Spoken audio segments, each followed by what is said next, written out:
UEFA conference league ഫൈനലിൽ Spanish club Real Betis English കരുത്തരായ ചെൽസിയെ നേരിടാനൊരുങ്ങുമ്പോൾ ഫുട്ബോൾ ലോകത്തിന്റെ കണ്ണുകളെല്ലാം ആ ബ്രസീലിയൻ താരത്തിലേക്കാണ്. ആന്റണി മാത്യൂസ് ഡോസ് സാന്റോസ് എന്ന ആന്റണിയിലേക്ക്. അയാക്സ് ആംസ്റ്റർഡാമിലെ മിന്നും പ്രകടനത്തിന്റെ ബലത്തിൽ മാഞ്ചസ്റ്റർ യുണൈറ്റഡ് എന്ന ലോകോത്തര ക്ലബിലേക്ക് വൻതുകക്കെത്തിയ ആന്റണി ഓൾഡ് ട്രാഫോർഡിൽ പരിഹാസപാത്രമായി മാറുകയായിരുന്നു. എന്നാൽ അവിടെ നിന്ന് സ്പാനിഷ് ലീഗിലെ റയൽ ബെറ്റിസിലേക്ക് ലോണിൽ പോയ 25-കാരൻ സ്വപ്നതുല്യമായ തിരിച്ചുവരവാണ് നടത്തിയിരിക്കുന്നത്. ഫുട്ബോൾ മൈതാനത്തെ തന്റെ മിഡാസ് ടച്ച് വീണ്ടെടുത്ത ആന്റണി ഗോളടിച്ചും അടുപ്പിച്ചും ബെറ്റിസിനെ ഒരു യൂറോപ്യൻ ടൂർണമെന്റിന്റെ ഫൈനലിലേക്കും ലാലിഗയിൽ 6ാം സ്ഥാനത്തേക്കും എത്തിച്ചു കഴിഞ്ഞു. 4 മത്സരങ്ങൾ കൂടി ശേഷിക്കെ ബെറ്റിസ് ചാമ്പ്യൻസ് ലീഗ് യോഗ്യതയുടെ തൊട്ടരികിലുണ്ട് എന്നത് ആന്റണിയെ ആ ക്ലബിലുണ്ടാക്കിയ ചലനങ്ങൾക്ക് അടിവരയിടുന്നു. 2022-ൽ 86 മില്യൺ പൗണ്ടിനാണ് യുണൈറ്റഡ് ആന്റണിയെ വാങ്ങുന്നത്. ഒരു ഡച്ച് ക്ലബിൽ നിന്ന് ഇത്രയും വലിയ തുക നൽകി ഒരു വിങ്ങറെ വാങ്ങണോ എന്ന് ആരാധകരുടെ സംശയം ശരിവെക്കുന്ന വിധത്തിലായിരുന്നു താരത്തിന്റെ പെർഫോമൻസ്. ചുവന്ന കുപ്പായത്തിൽ 96 മത്സരങ്ങളിൽ നിന്ന് വെറും 12 ഗോളുകൾ മാത്രം നേടിയ താരം ആരാധകരുടെയും വിമർശകരുടെയും ട്രോൾ മെറ്റീരിയലായി മാറാൻ അധികം സമയമെടുത്തില്ല. എന്നാൽ ഈ വർഷം ജനുവരിയിൽ റയൽ ബെറ്റിസിലേക്കുള്ള ലോൺ ട്രാൻസ്ഫർ അയാളുടെ കരിയർ തന്നെ മാറ്റിമറിച്ചിരിക്കുന്നു. അയാക്സിലെ മികച്ച പ്രകടനത്തിന്റെ ബലത്തിൽ 2022 ലോകകപ്പിൽ ബ്രസീൽ ടീമിൽ ഇടം നേടിയെങ്കിലും ആന്റണിക്ക് ഓൾഡ് ട്രാഫോർഡിൽ സ്ഥിരത കണ്ടെത്താൻ കഴിഞ്ഞിരുന്നില്ല. അയാളുടെ കേളി ശൈലി എതിരാളികൾക്ക് ഒറ്റയടിക്ക് മനസ്സിലാകും. എപ്പോഴും ഇടത്തേക്ക് കട്ട് ചെയ്ത് ഷൂട്ട് ചെയ്യുന്ന ആ ശൈലിക്ക് വലിയ ആയുസ്സില്ല എന്നായിരുന്നു വിമർശകർ പറഞ്ഞത്. 86 മില്യൺ പൗണ്ട് നഷ്ടപ്പെടുത്തിയ മരപ്പാഴി എന്ന് യുണൈറ്റഡ് ആരാധകർ തന്നെ അയാളെ വിളിച്ചു. ഒടുവിൽ ഒരു ഹൈ പ്രൊഫൈൽ പരാജയം എന്ന് മുദ്ര കുത്തപ്പെട്ട ആന്റണിയെ 2024-25 സീസണിന്റെ തുടക്കത്തിൽ ലോണിൽ വിടാൻ തീരുമാനിച്ചു. 2025 ജനുവരിയിൽ റയൽ ബെറ്റിസിലെത്തിയ ആന്റണി പരിശീലകൻ മാനുവൽ പെല്ലഗ്രിനിയുടെ കീഴിൽ അക്ഷരാർത്ഥത്തിൽ പുതുജന്മം നേടുകയായിരുന്നു. ആന്റണിയുടെ മനോഭാവവും ആത്മവിമർശനവുമാണ് അവനെ വ്യത്യസ്തനാക്കിയതെന്ന് പെല്ലഗ്രിനി പറഞ്ഞു.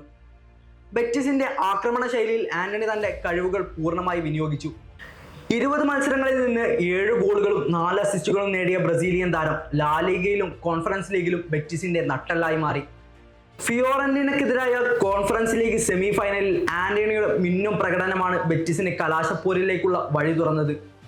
ആദ്യ ലെഗിൽ ഒരു അതിശയിപ്പിക്കുന്ന വോളിയിലൂടെ ഗോൾ നേടിയ ആന്റണി 2ാം ലെഗിൽ തകർപ്പനൊരു ഫ്രീ കിക്ക് ഗോളും അബ്ദെ എസാൽസൂലിയുടെ നിർണായക ഗോളിന് അസിസ്റ്റും നൽകി.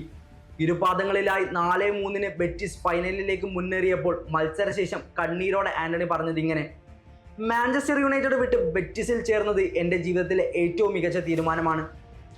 മെയ് 28-ന് വ്രോക്ലോവിൽ ചെൽസിയെ നേരിടാനൊരുങ്ങുന്ന റയൽ ബെറ്റിസിന് ആദ്യ യൂറോപ്യൻ ഫൈനലാണിത്. മാഞ്ചസ്റ്റർ യുണൈറ്റഡിന്റെ മറ്റൊരു ലോൺ താരമായ ജാഡൻ സാൻചോ ചെൽസിക്ക് വേണ്ടി കളിക്കുന്നുണ്ട്. ബെറ്റിസിന്റെ ജേഴ്സിയിൽ ഒരു കിരീടം നേടുക എന്നത് എൻ്റെ സ്വപ്നമാണ്, ആന്റണി പറഞ്ഞു. ബെറ്റിസ് പ്രസിഡന്റ് ആഞ്ചൽ ഹാരോ ആന്റണിയെ നിലനിർത്താൻ മാഞ്ചസ്റ്റർ യുണൈറ്റഡുമായി ചർച്ചകൾ നടത്തുമെന്ന് വ്യക്തമാക്കിയിട്ടുണ്ട്. സെവിയയിലെ ബെനിറ്റോ വില്ലമറിൻ സ്റ്റേഡിയത്തിൽ ആന്റണി ആരാധകരുടെ പ്രിയപ്പെട്ട താരമാണ്. അയാൾ പന്ത് തൊടുമ്പോഴെല്ലാം ഗാലറി ആവേശത്തോടെ അലർന്നു. സഹതാരങ്ങൾക്കും മാനേജ്മെന്റിനുമെല്ലാം അയാൾ പ്രിയങ്കരനായി മാറിക്കഴിഞ്ഞു. ആന്റണി ക്ലബിൽ നിലനിർത്താൻ വേണ്ടി തട്ടിക്കൊണ്ടുപോകണമെങ്കിൽ താൻ കാറുമായി വരാമെന്ന് ബെറ്റിസ് ഇതിഹാസം ജോക്കിൻ തമാശയായി പറഞ്ഞത്. ബെറ്റിസ് താരം ഇസ്കോക്കും ആന്റണിയെ പറ്റി പറയാൻ 100 നാവാണ്. അസാമാന്യനായ കളിക്കാരനും നല്ലൊരു വ്യക്തിത്വത്തിന് ഉടമയുമാണ് ആന്റണി. വിനയവും മറ്റുള്ളവരെ സഹായിക്കാനുള്ള മനസ്ഥിതിയും കൊണ്ട് അവൻ തങ്ങളെയെല്ലാം അത്ഭുതപ്പെടുത്തി. ആന്റണി വന്നതിന് ശേഷം ക്ലബിലെ അന്തരീക്ഷം ആകെ മാറി. ആന്റണിയെ നിലനിർത്താൻ ആവശ്യമുള്ള പണത്തിന് വേണ്ടി ജനങ്ങളെ സമീപിക്കണമെന്നും ഇസ്കോ പറയുന്നു. ആന്റണിയും ബെറ്റിസും തമ്മിലുള്ള പ്രണയബന്ധം ശക്തമാണെങ്കിലും സ്പാനിഷ് ക്ലബിൽ താരത്തിന്റെ ഭാവി അനിശ്ചിതത്വത്തിലാണ്. ലോൺ കരാർ നീട്ടാനുള്ള ആഗ്രഹം പലതവണ ബെറ്റിസ് ആവർത്തിച്ചിട്ടുണ്ട്. എന്നാൽ റെക്കോർഡ് തുകക്ക് വാങ്ങിയ താരത്തെ ലോണിൽ കളിപ്പിക്കുന്നതിനോട് യുണൈറ്റഡിന് താല്പര്യമില്ല. 34 മില്യൺ പൗണ്ട് തൊട്ട് 42 മില്യൺ പൗണ്ടിന് സ്ഥിരമായി വിൽക്കാനാണ് പ്രീമിയർ ലീഗ് ഭീമന്മാരുടെ പദ്ധതി. അത്രയും വലിയ തുക ചെലവഴിക്കാൻ കഴിയില്ല എന്നതാണ് ബെറ്റിസ് ഇപ്പോൾ നേരിടുന്ന പ്രതിസന്ധി.